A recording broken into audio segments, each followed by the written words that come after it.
자, 여러분, 안녕하세요. 조금, 정말 간이 조금 공백이 약간 있었습니다. 자, 우리 경찰학개론 강론 파트에서 두 개 파트 남았습니다. 이제 보안경찰 활동하고 이제 외사경찰 활동하고 이렇게 있습니다. 그러면 우리 보안경찰 활동, 여러분들 교재 강론의 294쪽을 보시도록 하겠습니다. 자, 우리 294쪽에서 보안경찰. 근데 보안경찰 얘기하면 용어가 이제 두 가지 경우로 쓰이기도 해요. 그죠? 하나는 뭐냐면 여기 강론에서 보안경찰이라고 말하는 거하고 저 청론의 이제 앞쪽에서 뭐 있어? 거기서도 보안경찰이라는 게 있어. 그죠? 그거는 앞쪽에 청론에서 말하는 건 학문적 의미로 보안경찰인데 어떤 거로 생각이 나요? 학문적 의미로 이제 어떻게 나왔어요? 그 경찰 활동을 분류할 때 행정경찰하고 사법경찰 이렇게 나누고 행정경찰은 보안경찰하고 협의의 행정경찰 이렇게 나눈 거 있어요. 그때는 이제 학문적 의미인데 그때 행정경찰의 한 이제 그 구분으로서 보안경찰이란 이제 오로지 다른 행정작용과 상관하지 않고 다른 행정작용에 부수적으로 행해지는 것이 아니라 오로지 독자적으로 그 자체만으로도 사회공공의 안녕질서 유지를 위해서 행해지는 활동을 우리가 보안경찰 활동이라고 학문적으로 그래요. 그런 것의 대표적인 예가 이제 풍속경찰 이런 거였는데, 그런 의미로 쓴 게 이제 총론이야. 그러니까 이제 시험 문제 풀 때 그 문제 이제 앞쪽에 1, 2, 3번 뭐 요 정도에서 쓰는 거는 학문적 의미의 경찰 분류할 때 이제 그 학문적 의미로 보안경찰 그때는 그렇게 사용하는 거고, 강론 파트로 와서 이제 문제 이제 후반부 한 17, 18, 뭐 19, 20 그러니까 17, 18 뭐 17, 18, 19 아마 요쯤에 있을 거야. 그 강론 뒤쪽에 와서 이제 보안경찰 어쩌고저쩌고 그러면 이거는 이제 실무적 의미에서 말하는 보안경찰 그거 가리키는 거예요. 일단 그런 용어 구분을 조금 알고, 그러면 294쪽에서 이제 실무적 의미에서 보안경찰은 어떤 거예요? 외울 건 없고요. 쌍가루 1번 한번 보세요. 우리 보안경찰이란 국가안전보장, 위태롭게 하는 적국의 간첩활동 및 반국가활동 세력에 대비하여 대공취약점에 대한 첩보수집, 보안사범 수사 등 결국 국가안전보장에 대한 위해 제거하는 임무를 전담하는 경찰이다. 이렇게 정의가 되어 있어요. 이거는 주로 이제 국가보안법 등 그 국가안전보장을 위한 활동이죠. 그래서 쌍가루 1번 가볍게 읽고요. 자, 여기서 공부할 거 두 가지. 보안경찰의 특성이라는 파트 공부하는데 그 중에 쌍가루 1번이 중요합니다. 보안경찰은 어떻게 돼요? 우리 시민들 개개인들의 시민들 개개인들의 생명신체 재산보호, 이게 1차 목적이 아니야. 1차 목적은 그 사회 공동체, 즉 사회 전체와 국가의 안전 보장의 목적인 거예요. 그러니까 자, 쌍가루 1번 보안경찰은 직접적이고 1차적 목적이 국가의 안전보장, 이게 목적이라는 점에서 두 번째 줄에 국민 개개인들의 생명, 신체, 재산 보호를 1차 목적으로 하는 뭐 생활경찰 활동 뭐 이런 거하고는 조금 성격이 다르죠. 그 점을 좀 위에 두고, 그 다음에 쌍가루 4번. 쌍가루 4번은 우리 보안경찰 활동하는 거는 국정원장으로부터 지휘 감독을 받게 되어 있습니다. 그래서 쌍가루 4번 보안경찰은 방첩 공작 등에 있어서, 즉 두 번째 줄에 국가정보원장, 국정원장의 조정을 받게 돼 있다. 그 얘기 그렇게 두 가지 알아두기 바랍니다. 자, 모든 경찰 활동은 다 법적 근거가 있어야 되죠.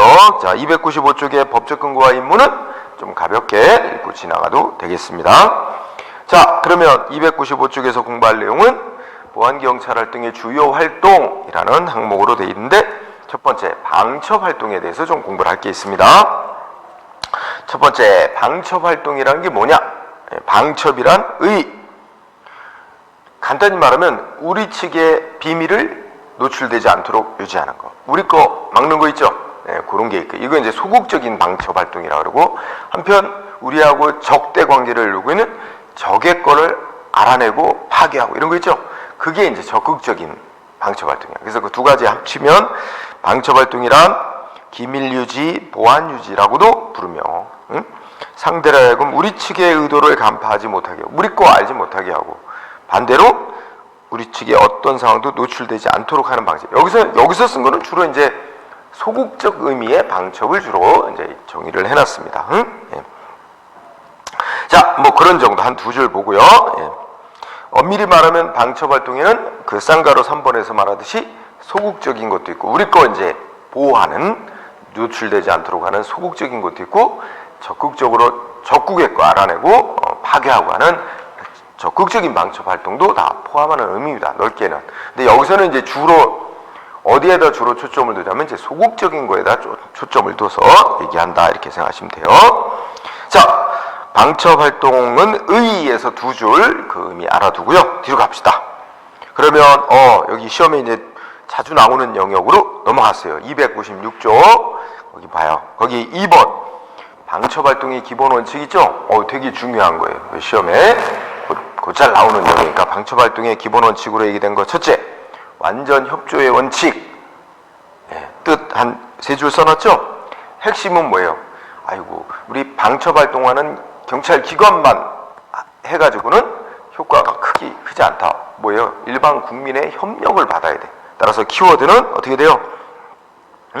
국민과의 협력 관계를 유지해야 된다는 거예요. 완전 협조. 누구하고?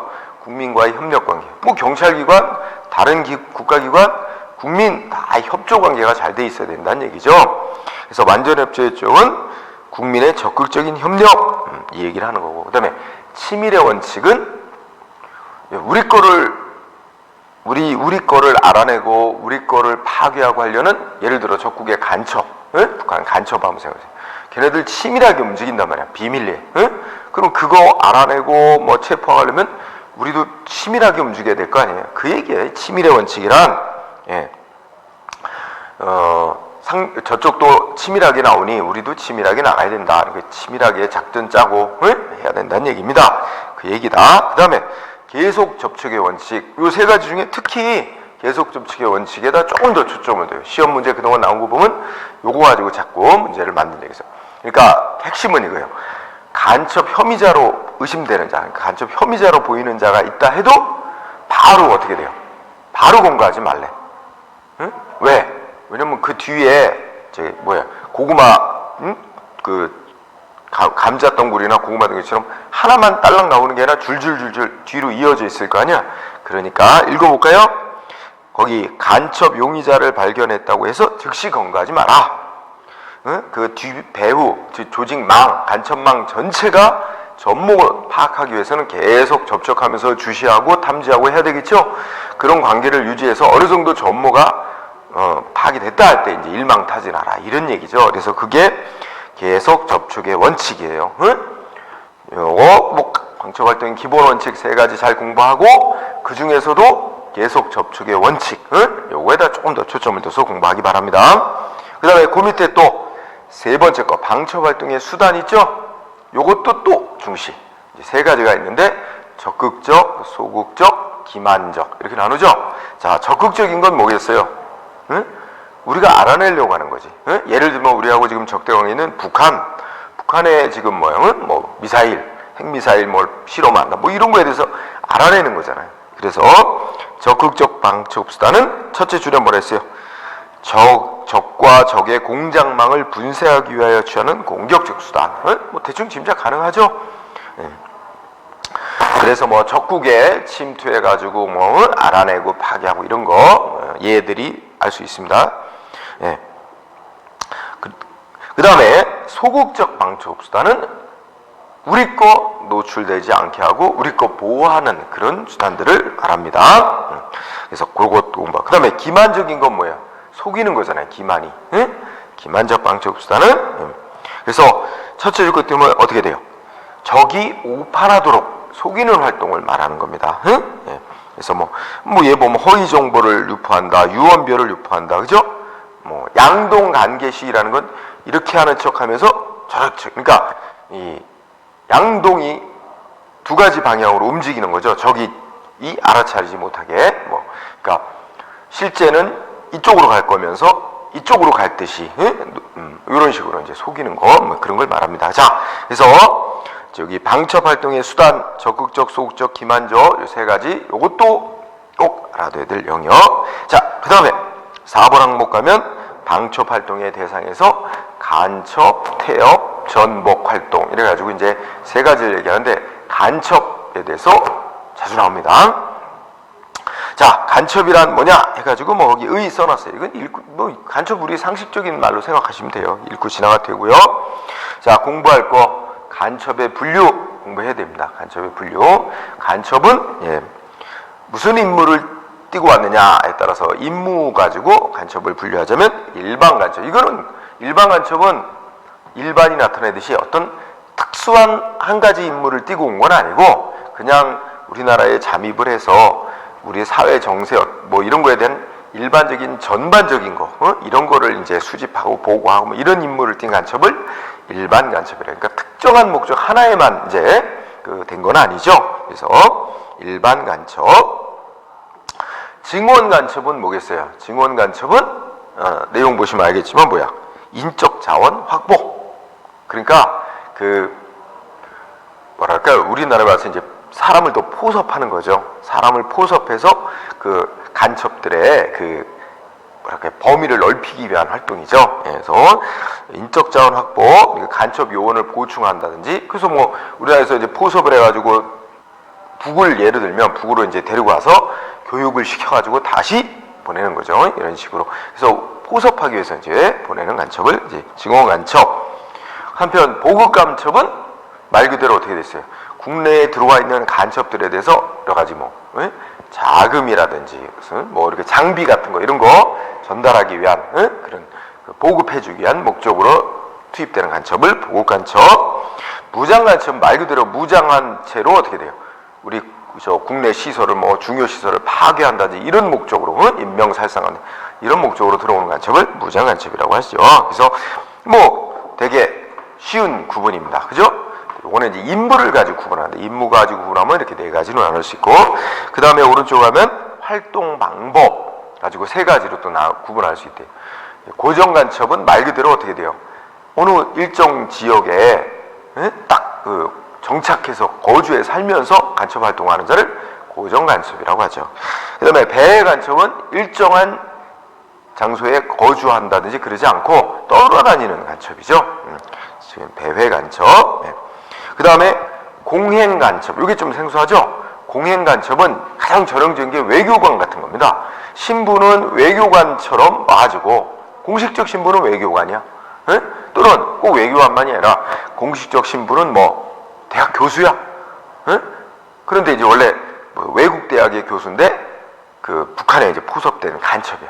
근데 이제 국내에 무슨 뭐 교환 교수로 온다든지 뭐 이래가지고 합법적인 신분을 가지고 이제 체류하면서 간첩 활동하는 경우를 공행 간첩이라. 그러니까 공행이라는 게 공자가 이제 공익할 때 공자니까 그 공이 뜻하는 거는 합법적인 신분을 가진 채로 체류하면서 간첩 활동을 겸해서 하는 그런 경우를 공행 간첩이라고 그런다. 예? 이렇게 정리하세요. 예.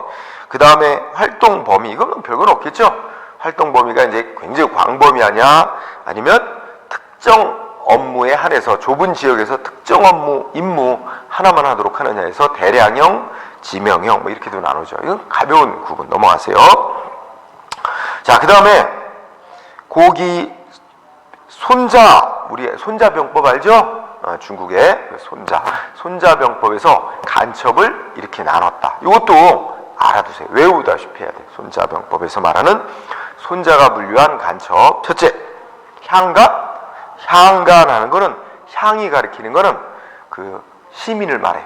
그러니까 북한이 우리 시민을 보섭해가지고 간첩으로 활용하는 거죠. 그래서 여기서는 시민, 향간이란 건 적국의 시민을 포섭해서 간첩으로 활용하는 거. 그럴 때 포섭된 우리 시민을 향간이라고 부를 수 있죠. 시민. 그 다음에 내간이라는 건 적국의 공무원, 적국의 관리, 매수해가지고. 그 다음에 반간은 그 앞에 거.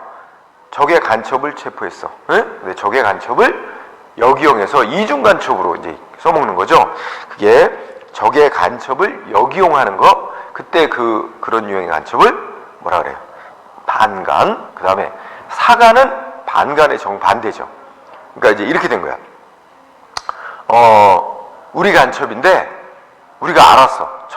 적국에 포섭됐다는 걸. 얘가 이중 간첩 일을 한다는 걸 알았어. 그럼 어떻게 돼요? 얘는 버려도 좋을 카드. 그러니까 뭐야? 얘한테 거짓 정보를 준다든지 해가지고 그럼 같이 전달할 거 아니에요? 그럼 그 나중에 노출되면 어떻게 돼? 거짓 정보를 수집해왔다는 거, 그거 알게 되면 걔는 이제 제거될 거 아니야. 그죠? 그런 것처럼, 원래 우리 간첩이야. 근데 우리 간첩인데, 아군의 간첩인데, 배신 우려가 커. 얘는 배신했다고 이미 증거가 있다든지, 배신 우려가 크다든지, 그러면 얘는 버려도 좋을 카드 해가지고, 걔한테 뭐 허위 정보를 흘려준다든지, 이렇게 해가지고 전달하게끔, 요런 목적으로 활용하는 간첩을 사간. 그러니까 죽어도 좋아. 얘 죽어도 좋네. 버리는 카드로 활용하는 걸 사간. 그죠? 생간이 이제 가장 전형적인, 우리한테 꼭, 우리 아군의 간첩인데, 굉장히 일 잘하고 중요한, 임무를 잘 수행하는 자야. 그러면 어떻게 돼요? 반드시 적국에 보내되 반드시 살아서 돌아오게 만들어야 할 그 중요한 간첩을 생간이라고 그렇게 부른다 생각하면 돼요. 자, 그렇게 보고요. 우리 간첩 얘기 나오면 제일 많이 문제로 만들어지는 게 간첩망 형태입니다. 간첩망의 형태 매우 중시하세요. 이거 지난번 올해 3월달 여러 차례 그 전에도 계속 나온 영역이지만 2016년 올해 3월달 시험에서도 간첩망의 형태 문제 나왔죠. 그래서 꼭 알아주세요. 간첩망의 형태 네 가지로 다섯 가지로 나와요. 삼각형 망, 서클형, 단일형, 피라미드형, 래퍼형. 그죠? 여러분, 삼각형은 어떤 형태로 간첩망이 되는 거예요? 자, 적국에 간첩이 침투했죠? 공작원이 침투해 들어와서. 그러면 어떻게 돼요? 국내에 들어와서 포섭을 해. 그래가지고 요렇게 연결관계를 갖죠. 요렇게 연결관계를 갖습니다. 근데 얘네들은 몰라. 이 포섭된 얘네들끼리는 서로를 연락 기회를 차단하는 거예요. 그러니까 요렇게만 아는 겁니다. 자, 그래서 삼각형망인데 여러분들이 이해하는데 중요한 건 요렇게만 연락 체계가 있고 여기는 연락 체계가 없다는 거예요. 이게 모르는 거죠. 모르니까 얘를 잡지 않는 한, 얘를 잡아서 얘가 다 불지 않는 한은 일망타진하기 어렵습니다. 자, 삼각형망 이거예요. 그래서 거기 읽어. 밑줄 지하당 조직. 밑줄 지하당 조직에서 주로 활용한다. 지하당 조직. 그래서 첫째 끝에 이제 3명 이내의 공작원을 포섭. 그죠? 3명 이내의 공작원 포섭. 그 다음에 둘째 끝에 포섭된 공작원 간에는 뭐야? 연락 차단. 이런 형태죠. 따라서 자연스러운 결론. 넷째 줄. 이 포섭된 공작원 간에는 횡적인 연락이 차단되기 때문에 얘네들끼리는 몰라. 얘를 체포한들 공작망 전체, 이 간첩망 전체를 전모를 알 수 없습니다. 얘를 체포했는데 얘가 잠적해버리면 얘 체포한 거로 끝나죠. 그래서 자, 밑줄 공작원 뭐가 잘 돼요? 보안 유지가 잘 된다. 보안 유지가 잘 되고 그 다음 뭐야? 일망타진 가능성이 비교적 적다. 그죠? 다만 어떻게 돼요? 얘를 검거하면 어떻게 해요? 얘를 검거했는데 얘가 이제 뭐 전향을 한다든지 쉽게 부르면 이제 일망타진될 수는 있지. 주 공작원을 잡는 게 중요하겠죠. 그러니까 자, 이런 특징. 그 다음에 활동 범위가 좁다는 얘기도 나오죠. 당연히 이건 이제 소수로 활동하니까 그렇죠. 그 다음에 서클형이라고 부르는 게 있죠. 이 서클형이라는 거는 읽어보세요. 중요한 단어가 뭐겠어요? 합법적 신분을 이용해서 침투. 그죠? 합법적 신분을 이용해서 간첩이 침투해서 뭐 하는 거예요? 자꾸 예를 들면 아까 말했죠. 외교관 아니면 우리 국내 유학 온 학생, 유학생으로 와. 간첩이. 아니면 교수가 교환 교수로 와가지고서는 우리 사회 연구한다고 해놓고 우리 반정부, 반사회적인 그런 비판 활동만 주로 하면서 정부에 대한 반감을 키우는 그런 역할을 하는 거죠. 그래서 읽어봅시다. 합법적 신분 이용. 그죠? 그래서, 첫째 줄 끝에 그 정치 사회 문제를 이용해서 비판, 나는 시각을 갖도록 하고 말하면 북한에 동조하도록 한다든지 이런 식으로 하는 거죠. 응? 자, 이 정도 보면 돼요. 서클형은 제일 결정적인 단어가 합법적 신분을 이용해서 침투한다는 거. 그래서 이제 사회 문제 이런 걸 이용해서 적대국에 동조하도록 유도한다. 이거. 그다음에 단일형은 간단하죠. 단일형은 혼자 들어와서 지 혼자 간첩 활동하는 거야. 응? 그러니까 누구하고도 연락 관계가 없죠. 그러면 장점은 뭐겠어요? 노출이 쉽지가 않아. 응? 그죠? 단점 뭐야? 할 수 있는 일이 너무 제약적이야. 혼자 뭐 하겠어. 그죠? 네, 그런 거죠. 그래서 단일형은 어떤 간첩이 단일한 어떤 하나의 특수 목적을 수행하게 동조자를 포섭하지 않고 단독으로 활동한다. 너무 개념이 단독으로 활동하는 거죠. 혼자. 예. 그래서 점조직으로 대남 간첩이 제일 많이 활용하는 방식이다. 응? 예. 당연히 왜 보안 유지가 쉽죠. 보안 유지 대신에 활동 범위는 매우 좁을 수밖에 없다. 그죠? 그리고 그러니까 또 혼자 활동하니까 할 수 있는 일의 범위, 어떤 효과적인 일하기가 힘드니까 공작 성과도 그리 높지는 않다. 이런 단점이 있다는 거죠. 그 다음에 여러분들 이제 피라미드형을 보세요. 피라미드형은요, 여러분들이 이해할 때 어떻게 하면 돼요? 삼각형망이 확대되는 걸 생각하면 돼요. 그래서 아까 삼각형망이 이렇게 돼 있었죠? 요거를 확대시켜요. 그럼 어떻게 돼요? 얘네는 연락관계에 안 능가된다 그랬죠? 그러면 얘가 포섭된 공작원이 또 어떻게 해요? 그 밑에 또, 그러니까 얘 주공작원, 그 다음 포섭된 공작원, 그 밑에 또 포섭하는 거야. 예? 얘도 또 포섭. 그죠? 주렁주렁. 이렇게 나가는데, 요 사이는 역시 어떻게 돼요?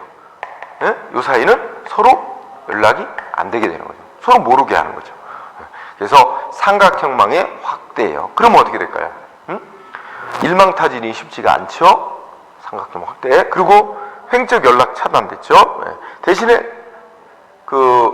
삼각형망보다는 이 구성원이 많으니까 어떤 일을 할 때, 공작을 할 때 성과는 더 좋을 수도 있습니다. 성공한다면. 그래서 우리 보죠.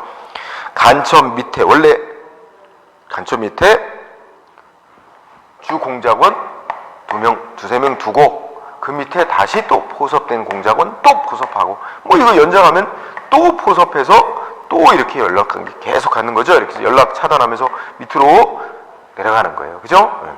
피라미드 조직 생각하면 되죠. 그래서 피라미드형 삼각형망의 확대판이다 이렇게 생각하면 돼요. 그 다음에 레포형이라는 게 있어요. 레포라는 게 러시아 말로 세포라는 뜻이래요. 세포. 그래서 연락원을 말하는 공산당 용어인데 뭐가 이 피라미드형하고 달라요? 피라미드형은 삼각형망이 그대로 확장된 거라서 이제 좀 줄여 말하면 이렇게 공작원 밑에 이렇게 공작원 또 포섭해서 이렇게 연결하죠. 근데 피라미드형은 요 포섭된 공작원들 간에는 연락망을 차단하는 거죠. 그런데 레포형은 다 연락망이 갖춰지는 거죠. 그러니까 빠짐없이. 그러니까 어떻게 돼요? 얘네들도 연락, 얘네들도 연락, 얘네들도 연락. 그죠? 얘도 연락. 다 이렇게 연락관계 다 되는 거예요. 말하자면. 응? 그런 형태인데 이거는 가장 큰 단점이 있어. 하나만 잡히면 어떻게 돼? 일망타진 가능성이 매우 높은 거죠. 그래서 레포형은 두 번째 주나였어요. 종횡으로 연결한다 그랬죠? 종횡으로. 그래서 종횡으로 연결하는 맛이, 그죠? 그러니까 이제 이 공작원들, 간첩들 간에 그 연락을 담당하는 자가 연락원이, 그죠? 하나 있어가지고 얘가 이제 이 양쪽을 다 연결하면서 다니는 거죠. 응? 이런 형태가 레포형이다, 그죠? 근데 이거는 일망타진될 가능성이 매우 높고, 그래서 결론 오늘날에는 거의 잘 사용 안 한다 이렇게 얘기합니다. 그래서 이 간첩망의 형태 간단하면서 한 문제로 그대로 많이 나오니까 꼭 중시하기 바랍니다. 자, 그 다음에 298쪽에 태업이라는 거에 대해서 공부를 해보죠. 자, 태업은 한 국가의 전쟁 수행 능력을 파괴하거나 약화시키기 위한 모든 활동을 지칭하는 말입니다. 그래서 거기의 그냥 읽어요. 국가의 방위력 내지는 전쟁 수행력을 파괴내지 약화시키는 모든 활동을 태업이라고 지칭할 수 있어요. 일대 읽어보되 동그라미 2번 중요시 하세요.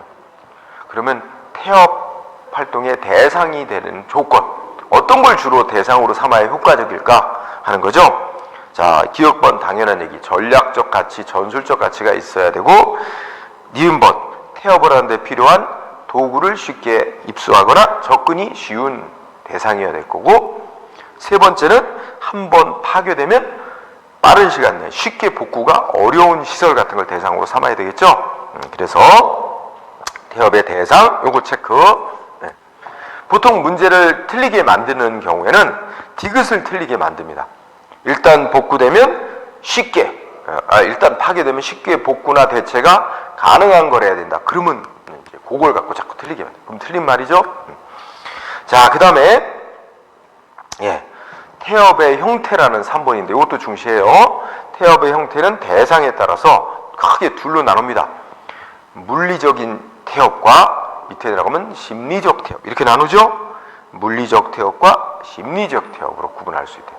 물리적 태업은 이제 시설 파괴하는 거죠. 주로 중요 시설 파괴인데 물리적 태업에 들어가는 게 세 가지 있어요. 방화, 불 지르는 거 있죠. 방화 태업, 폭파 태업, 그다음 뭐 있어요? 기계 태업. 그죠?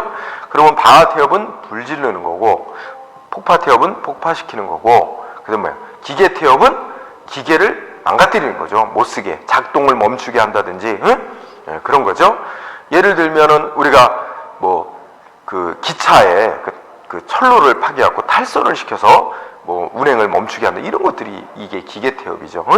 자, 그래서 세 가지 방화, 폭파, 기계 태업. 쉽잖아요. 단 하나 유의할 것. 태업, 물리적 태업 중에서 가장 한번 성공하면 파괴력이 가장 큰 태업의 종류는 뭘까요? 우리가 언뜻 생각하면 폭파처럼 생각하기 쉬운데 방화입니다. 방화. 그래서 방화 태업 뭐라고요? 거기 밑줄에 방화 태업이 가장 파괴력이 강하다. 꼭 체크해 놓기 바랍니다. 그래서 읽어보고요. 그 다음에 심리적 태업은 이제 국민들이 자기들이 살고 있는 속한 국가에 대한 어떤 신뢰를 떨어뜨리고 국민들의 어떤 단합을 해치고 이렇게 분열하게 만드는 거죠. 심리적으로 그런 활동을 하는 건데 세 가지가 있어요. 선전 태업. 그러니까 분열시키기 위한 선전하는 거죠. 정부하고 국민하고 이간질 시킨다든지 선전, 유언비어 유포 같은 거. 그 다음에 경제 태업은 노조들 파업을 유도한다든지 이런 식으로 하는 거. 그 다음에 정치 태업은 당연히 어떻게 돼요? 읽어보시면 정부 정책에 대해서 데모를 많이 하게 한다든지 이런 식으로 해서 하는 거죠. 그래서 심리적 태업, 선전, 경제, 정치 태업 이렇게 있습니다. 그러면 문제에 대처하기 위해서는 태업은 크게 물리적 태업과 심리적 태업으로 구분되고 물리적 태업의 세 가지, 심리적 태업의 세 가지 이렇게 해서 그거 속한다 하는 거 알아두시기 바랍니다. 그 다음에 이제 전복이라는 거예요. 전복은 다른 시험에 안 나와요. 전복은 이제 정부 뒤집는 거예요. 그래서 이제 정권 교체 바꾸는 거죠. 그래서 적국에 동조하는 세력이 정권을 잡도록 그걸 이제 지원하고 이런 활동이 이제 전복 활동에 속합니다. 가볍게 읽고 지나가기 바랍니다. 자, 그러면 오른쪽에 이제 299쪽에 방첩 활동의 기본적 내용 했는데, 자, 먼저 우리 거 알아내려는 적국의 동향 이런 거 첩보 수집해야 될 것이고, 첩보 수집 속에는 우리 거 알아내려는 간첩들의 활동이라든지 이런 거 알아내는 것도 위한 첩보 수집도 있고 적국의 동향을 파악하기 위한 적극적인 첩보 수집도 있겠죠. 읽고 지나가고요. 그 다음에 비밀 공작. 그럼 비밀 공작도 두 가지가 있을 수 있어요. 하나는 뭐예요? 우리나라에 간첩이 와가지고 간첩이 우리 정부를 전복시키거나 아까 태업을 유도하려고 하거나 이런 거 하려고 하는 거 알아내기 위한 공작 이런 것도 있고 우리 적극적으로 적대국에 들어가서 적국의 상황을 파악하고 적국의 중요 시설을 파괴한다. 이런 거 적극적인 방첩 수단 이런 게 있겠죠. 비밀 공작도 그렇습니다. 그러면 자, 비밀 공작의 의 읽고 지나가고요. 의와 니은번 공작은 이런 과정을 거친다 하는 거 읽어보고, 예. 거기 디브리핑이라는 용어도 한번 보세요. 디브리핑이라는 용어 그냥 한번 읽고 지나가면 될 거예요. 디브리핑은 뭐야? 적국에 파견됐던 우리 공작원이 이제 돌아와서 보고하는, 예, 그거를 디브리핑이라고 부른다는 거예요. 예? 예, 자, 넘어가고요. 여기서 공부할 거 동그라미 2번. 공작, 비밀 공작의 4대 요소 4가지만 체크해서. 비밀 공작의 4대 요소 앞에 거만 주로. 공작 주관자. 그러니까 주관자는 이제 총 책임자죠. 우리 영화 같은 거 보면, 응? 그 가장 높은 사람 있잖아요. 총 책임자. 응? 주관자. 그 다음에 목표 공작원. 그죠? 공작원. 그 다음에 공작금. 응? 4가지. 주관자, 목표, 공작원, 공작금. 4가지 꼭 외워두기 바랍니다. 4대 요소 4가지 외우고, 그 다음에 이 비밀 공작 활동을 이런 기준 저런 기준으로 또 분류할 수 있는데, 한 번 정도 이거 분류 이렇게 한 게 나온 적이 있어. 자, 비밀 공작을 운영하는 기구가 어떻게 돼요? 기구를 가지고 나눈다면 뭐예요? 통합 공작과 합동 공작으로 나눌 수 있어. 어떻게 차이가 있을까? 통합 공작은 예를 들면 경찰하고 국정원하고 군하고 어떻게 돼요? 하나의 조직을 만들어. 응? 공작을 위한 하나의 단일 조직을 만들어서 공작 활동하면 이게 통합된 조직 만들어서 하는 거죠.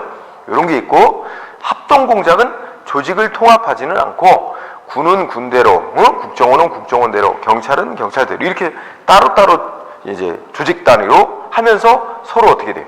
협력 관계를 유지하는 거 있죠. 이게 이제 합동 공작이다 이렇게 생각하면 돼요. 그 다음에 지역에 따라 대북 공작, 그 다음에 대공산권, 그러니까 그 공산주의 국가들, 이게 서로 북한하고 친한 나라들을 대상으로 하는 거 있죠. 대공산권 공작, 그 다음에 우리 이 대한민국과 우방 국가들하고의 이제 이 협력을 위한 공작. 그래서 그렇게도 나눌 수 있고, 목적에 따라서는 첩보를 수집하기 위한 거, 태업을 위한 거, 지원을 위한 거, 뭐 이런 식으로 나눌 수 있다는 거예요. 자, 예. 그러면 문제 어떻게 나올까요? 비밀 공작을 분류할 때, 뭐 같은 분류 기준에 따라서 분류해 놓은 걸 이렇게 해 놓은 걸 고르라. 아니면 무슨 대상 지역에 따라 그 비밀 공작을 분류한 것만으로가 짝짓은 걸 골라라. 이런 식의 문제가 나온 적이 있다는 거예요. 그렇게 해서 공작의 4대 요소와 공작의 분류 공부하고요. 그 다음에 300쪽에 가면 이제 비밀 공작 활동을 하기 위한 수단에서 가장, 신호, 연락, 정찰, 이런 거 있죠? 특별한 건 없습니다. 단, 여러분들은 한 번씩 읽고 지나가야 돼요. 그러니까, 가장이 아니라 위장하는 거죠, 위장. 신호는 공작원들 간에, 그죠? 서로 연락 체계를 구축하기 위해서 무슨 신호로 우리가 서로가 공작원이란 걸 알고, 어떻게 연락을 취할 건가, 이런 거와 관련된 겁니다. 그 다음에 관찰 묘사 이런 거 있습니다. 자, 넘어가세요. 그 다음에 비밀 공작망의 형태라고 있는데, 이것도 그렇게 잘 나오는 건 아닌데 2가지로 나눴죠. 하나는 뭐예요? 직접망하고 주공작원망 이렇게 돼 있죠. 요거를 가만히 보세요. 직접망은 아까 우리 개념에 보면 직접망은 최일선 그 공작원이 아까 주관자 있죠. 아까 있어요. 공작의 4대 요소의 주관자를 이제 공작 책임자라고 그래. 비밀 공작 책임자. 그 공작원이 직접 주관자, 책임자하고 직접 연락하면서 공작 활동을 하는 형태를 말합니다. 당연히 어떻게 될까요? 보고도 빠르고 상황에 맞는 지시도 빨리빨리 내려가죠. 그러니까 이제 신속하게 목적 달성할 수 있는 그런 게 있죠. 그런 장단점이 있습니다. 하지만 이제 단점은 가면 이 공작 책임자가 이제 쉽게 노출되기 쉽고, 그죠? 또 공작 책임자가 업무량이 너무 많아지고, 이런 단점이 있다는 거죠. 반면에 여기 주공작원망은 그림으로 표현하면 공작 책임자, 여기 아까 이제 주관자가 있고 그 밑에 어떻게 됐어요? 주공작원이라고 또 하나를 두고 그 밑에 쭉 이렇게 돼서 일선 공작원, 최일선 공작원들이 이렇게 배치가 되는 거죠. 그래서 즉 공작 책임자는 일선 공작원하고 직접 연락을 취하는 게 아니라 얘를 통해서 주 공작원을 통해서 이제 연락 체계를 갖는 거. 요게 바로 주 공작원망입니다. 반면에 아까 직접망은 공작 책임자가 일선 공작원들하고 직접 이해관계를 연락 체계를 갖게 하는 그런 형태를 가리킵니다. 각각의 장단점이 있는데 짐작이 가능하겠죠? 그래서 한번 읽어두기 바랍니다. 자, 오른쪽에 하면 공작원도 주공작원, 행동공작원, 지원공작원 역할에 따라 이렇게 나눌 수 있다는 거예요. 읽고 지나가면 돼요. 자, 그 다음에 중요한 게 있어요. 뭐 있어요? 그 다음 중요한 거 동그라미 6번 잠복전술의 종류라고 나와있죠? 굉장히 중요합니다. 자, 잠복전술의 종류는 4가지 형태로 나누는데, 자, 비합법 기술잠복, 비합법 자연잠복, 반합법 기술잠복, 반합법 엄호잠복. 그죠? 요거 꼭 구분해 놓으세요. 그럼 오른쪽에 이제 그 설명이 있는데 키워드 가지고 연결을 하세요. 그죠? 자, 비합법 기술잠복은 비합법이니까 뭐예요? 합법적이지 않게끔 이제 비밀리에 잠입을 해서 뭐 하는 거예요? 그 기술잠복이라 했죠? 그래서 뭐 별거는 없습니다. 비밀리에 침투해서 어떻게 돼요? 은거하는 거죠. 은거. 그래서 여기 은거라는 단어를 밑줄 치세요. 은거가 이제 몰래 거주하는 거죠. 그 다음에 두 번째 거 보세요. 비합법 자연잠복이죠. 여기서는 자연이 들어갔으니까 자연 지형지물을 이용하는 거죠. 그러니까 몰래 들어와서 이런 도시 지역 이런 데 이제 숨어 있는 게 아니고 그런 어떤 산이라든지 이런 데 톡을 파고 뭐 이런 그 자연스럽게 생긴 지형지물을 이용해서 그 잠복하는 형태입니다. 그래서 비합법, 다 비합법이죠. 비합법 자연잠복. 그래서 거기 보면 두 번째 줄에 자연지리적인 조건과 지형지물을 이용한다. 이 단어로 기억하세요. 자연지리적인 지형지물, 자연지리적 조건을 이용해서 몰래 숨어있는 거, 이게 비합법 자연잠복. 그 다음에 세 번째 거는 반합법이죠. 그러니까 합법적인 신분을 가진 것처럼 가장하는 게 반합법이에요. 그래서 반합법 기술잠복은 합법적인 신분을 가진 것처럼 위장하고 들어와서 국내에 들어와서 도시지역에 거주해. 숨어서. 근데 예를 들어 거기 나와 있듯이 무슨 저 유흥업소 종업원하고 동거한다든지 이러면서 그러니까 이제 숨어 지내는 거죠. 근데 이제 합법적 신분을 가진 것처럼. 그래서 반합법 기술잠복은 요 단어로 기억하세요. 유흥 적격고 종사자와 동거. 요 단어로 기억하면 이게 반합법. 그러니까 합법적인 신분 위장해서 그 다음에 약간의 테크닉을 부린 거야. 그래서 유흥업소 종사자와 동거하는 거. 그죠? 그 다음에 반합법 엄호잠복이라 했죠. 여기서는 엄호예요. 엄호. 그러니까 합법적 신분을 가진 것처럼 위장을 하죠. 그 다음에 어떻게 돼요? 국내에 이제 누군가를 포섭해서 그 사람의 보호를 받는 거야. 그 사람 집에 거주한다든지 방 하나에서 거주한다면서 그런 사회적으로 이제 어떤 지위가 있는 사람의 그 엄호 속에서 이제 숨어 지내는 거죠. 그게 반합법 엄호. 그러니까 엄호가 들어가면 무슨 단어가 와야 돼요? 포섭된 대상에 엄호를 받으며 이 단어가 들어가야 되겠죠? 그런 단어로 이제 연결하기 바랍니다. 꼭 외우세요. 자, 그 다음에 이제 심리전 얘기가 나옵니다. 심리전은 이제 적의 어떤 적국의 그 분열을 유도하는 거죠. 그런 걸 말합니다. 그래서 그 다음에 심리전의 수단, 선전, 선동, 불온, 서전불, 유언, 비어 이렇게 있는데 별로 그렇게 논점은 없습니다. 주로 이제 굳이 엄밀히 구분하면 선전하고 선동이 있는데 선전은 주로 이제 논리적, 그러니까 논리적인 설득입니다. 이성에 호소하는 게 주로 선전이라면, 이성. 근데 선동은 주로 감성에 호소하는 게 선동입니다. 그런 약간의 차이가 있고요. 감정. 불온, 선전물, 유언, 비어 이렇게 있는데 읽고 지나가도 될 것 같아요. 여러분 유언비어는 어느 때 발생하기 쉽습니까? 예? 유언비어는 사회가 혼란할 때 발생하기 쉽겠죠. 그리고 이제 정보가 많이 통제되고 있을 때 유언비어가 생기기 쉽습니다. 그냥 가볍게 읽어요. 자, 다음 페이지에 가서 302쪽 뭐 있습니까? 맨 위에 선전의 종류라고 나와 있어요. 그죠? 그거 좀 중요하게 여기세요. 선전의 종류.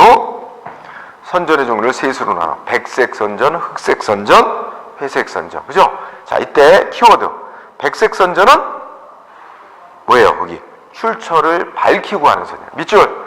출처를 밝히고. 그러니까 이거 누가 이거 하는 거다라는 걸, 어디서 나온 정보다 이런 걸 밝히고 하는 겁니다. 응? 출처를 밝히고. 그러면 어떻게 될까요?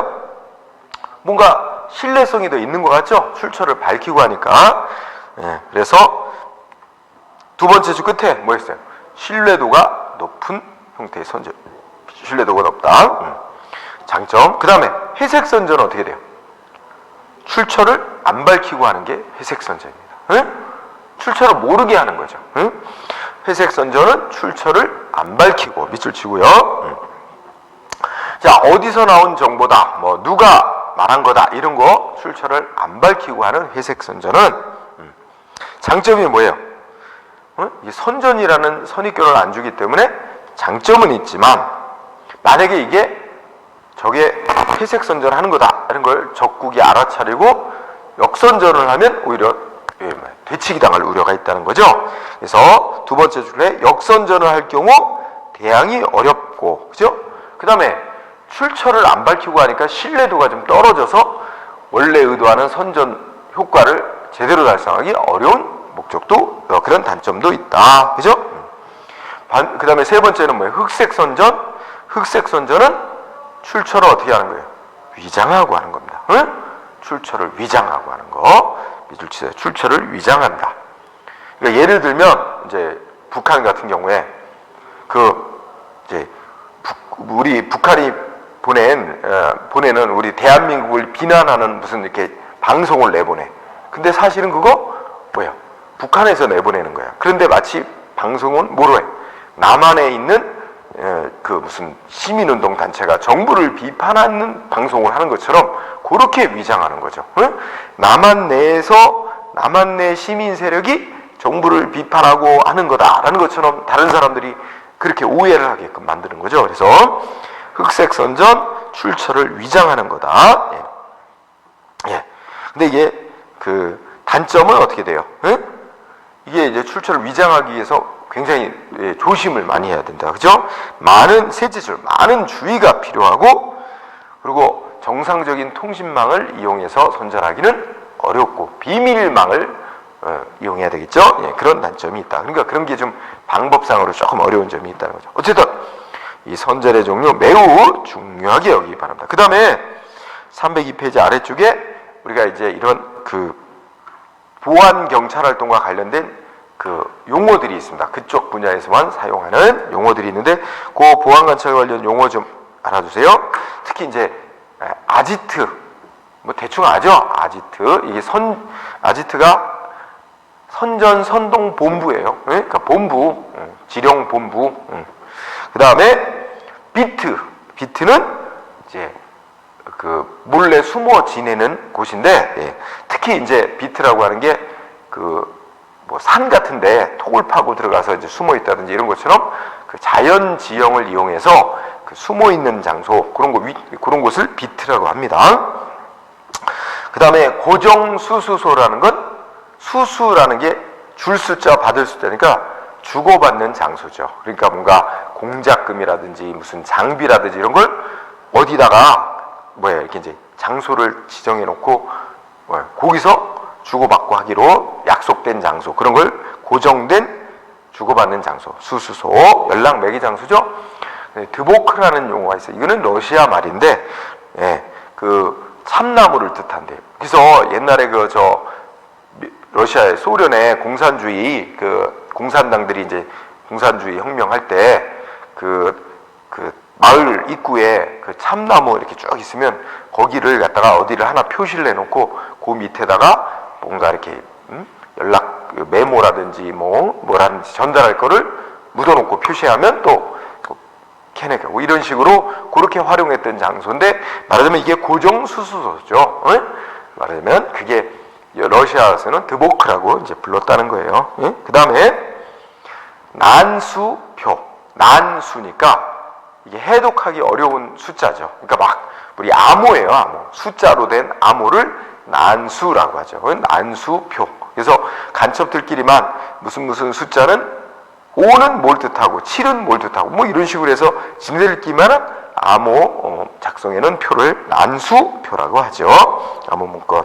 자, 그 다음에 뭐 A3 방송 이거 뭐 읽고 지나가도 될 것 같아요. 예, 그런 용어 간단히 좀 알아두면 되겠습니다. 자, 우리 보안경찰 파트 첫 번째 시간은 여기까지 하고 좀 쉬었다가 보안경찰 파트 한 번 더 두 번째 시간에 마무리를 짓도록 하겠습니다. 자, 쉬었다 할까요? 네.